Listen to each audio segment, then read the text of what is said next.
Students, welcome to English class by Poonam Sharma. Today I am going to teach you poem 3 from your NCERT book Honeydew, and the name of the poem is Macavity the Mystery Cat. तो let us see कि क्या है ये mystery cat. Do you have a pet cat? Before we start, let us read also कि poet हमें क्या बताना चाह रहे हैं, introduction कैसे देते हैं कि क्या तुम्हारे पास कोई पेट कैट है. Have you ever noticed anything mysterious about it. और क्या तुमने कभी कुछ इसके बारे में मिस्टीरियस नोटिस किया है. मिस्टीरियस यानी कुछ रहस्यमयी तुम्हें लगता है इसके बारे में. It is not easy to say whether every cat is a mystery but cavity is one for sure. ये कहना आसान तो नहीं होगा कि हर कैट एक मिस्ट्री कैट होती है, लेकिन कैविटी ऐसी ही एक कैट है फॉर श्योर, निश्चित रूप से. What is it that makes him a perfect mystery cat. तो फिर ऐसा क्या है जो उसको एक मिस्ट्री कैट बनाती है, एक रहस्यमय कैट बनाती है. ऐसा क्या सीक्रेट है. Let us read the poem and find out. अब हम इस पोएम को पढ़ेंगे और पता करेंगे कि ऐसा क्या है मिस्ट्री कैट के बारे में. यहाँ पर हमें एक बात और ध्यान रखनी है कि यहाँ पोएट ने इस मैकेविटी कैट को, मिस्ट्री कैट को एज अ मेल, एक बॉय के रूप में जो कि क्रिमिनल है, एक डिटेक्टिव के रूप में काम करता है, इस तरीके से उसको प्रेजेंट किया है. तो let's read. Macavity is a mystery cat, he is called the hidden paw. Macavity कौन है. एक मिस्ट्री कैट है और उसे क्या कहा जाता है. द हिडन पॉ. पॉ मीन्स पंजा और हिडन मीन्स छुपा हुआ. उसे एक छुपा हुआ पंजा कह के बुलाया जाता है. क्यों. Let us see. For he is the master criminal who can defy the law. क्योंकि वो एक मास्टर माइंड क्रिमिनल है, ऐसा एक क्रिमिनल है जो कि लॉ को नहीं मानता, मतलब डिसोबे कर देता है कि बने रहे तुम्हारे लॉज, लेकिन मैं तो उसको डिसोबे कर दूंगा. लेट अस सी कैसे कर देता है. He is the bafflement of Scotland Yard, the flying squad's despair. वो क्या बना हुआ है. परेशानी बना हुआ है. किसकी. स्कॉटलैंड यार्ड की. स्कॉटलैंड यार्ड क्या है. स्कॉटलैंड यार्ड होता है head quarters of the London police force की. लंदन की जो पुलिस फोर्स है उसके हेड क्वार्टर्स को स्कॉटलैंड यार्ड कहा जाता है.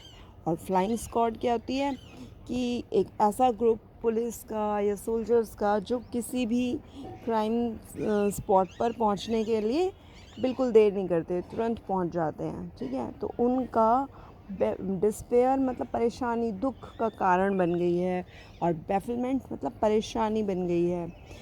तो मैकेविटी जो है वो स्कॉटलैंड यार्ड के फ्लाइंग स्क्वाड की का दुख भी है और परेशानी का कारण भी बने हुआ है. For when they reach the scene of crime, Macavity is not there. और कैसे है परेशानी का कारण. क्योंकि जैसे ही वो लोग सीन पर पहुंचते हैं क्राइम के, Macavity वहाँ नहीं होता. Macavity, there's no one like Macavity. Macavity के जैसा दूसरा कोई नहीं है. He has broken every human law. He breaks the law of gravity.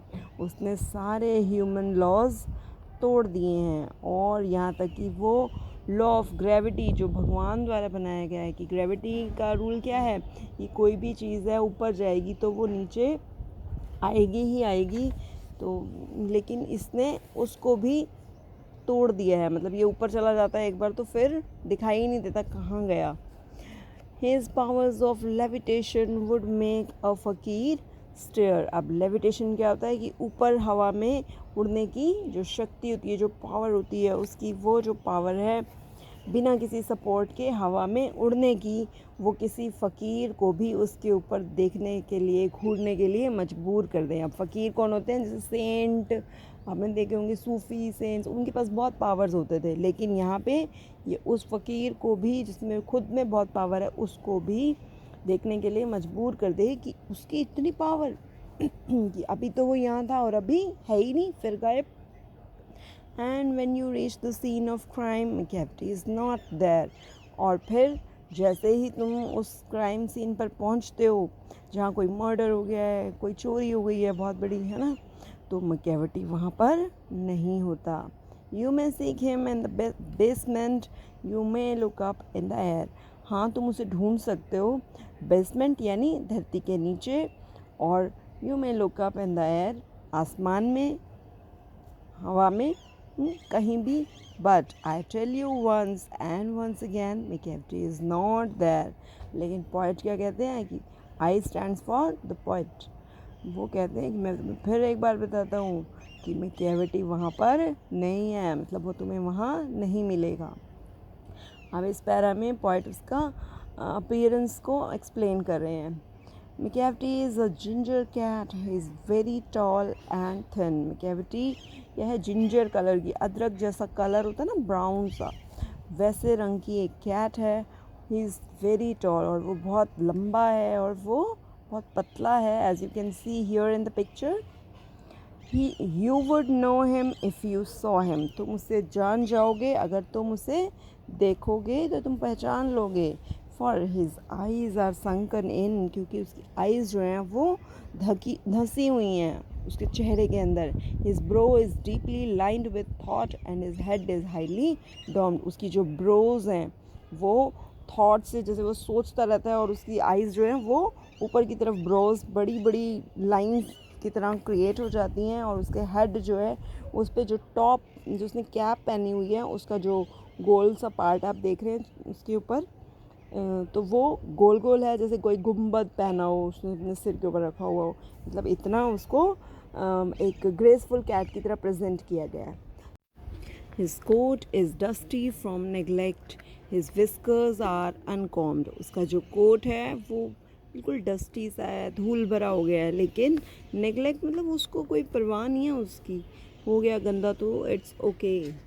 His whiskers are uncombed, और उसके जो चेहरे पे बड़ी बड़ी मूछें हैं वो भी उसने अनकॉम्ड रखी हुई हैं, मतलब उनको केयर से नहीं रखता। He sways his head from side to side with movements like a snake, और वो क्या करता है अपना सिर जो है वो साइड से साइड ऐसे घुमाता है जैसे कि स्नेक चलते हुए मूवमेंट्स करता है ना, उसकी बॉडी पर मूवमेंट्स आ जाते हैं, बहुत सारे कर्व्स आ जाते हैं, ऐसे एक सेकेंड में वो अपना सिर इधर से उधर की तरफ मोड़ देता है। And when you think he is half asleep, he is always wide awake, और कभी जब तुम्हें लगता है कि वो तो सोया हुआ है, मानो कि अभी नींद में है, लेकिन वो हमेशा जॉग रहा होता है, मतलब कॉन्शियस होता है। Macavity there is no one like Macavity जैसा कोई नहीं है। For he is a fine and feline shape, a monster of depravity, क्योंकि वो तो एक फाइन मतलब डेविल है, एक राक्षस है, फेलाइन मतलब बिल्ली की शेप का एक राक्षस है। अ मॉन्स्टर ऑफ डेप्रेविटी, एक ऐसा डेविल है, एक ऐसा राक्षस है जिसको मॉरल वैल्यूज़ की कोई कदर नहीं है, उनको हमेशा रूल आउट करता रहता है, मतलब तोड़ता रहता है रूल्स को, ठीक है। You may meet him in a by street, you may see him in the square, तुम हो सकता है वो तुम्हें कहीं गली में मिल जाए अपनी किसी, या फिर तुम्हें किसी चौराहे पर मिल जाए। But when a crime is discovered then Macavity is not there, लेकिन जैसे ही तुम्हें पता चलेगा कि यहाँ कोई क्राइम हुआ है, मैकेविटी तुम्हें वहाँ नहीं मिलेगा। Well, this was all about the poem. It was a beautiful, interesting poem written by T.S. Eliot. Thank you.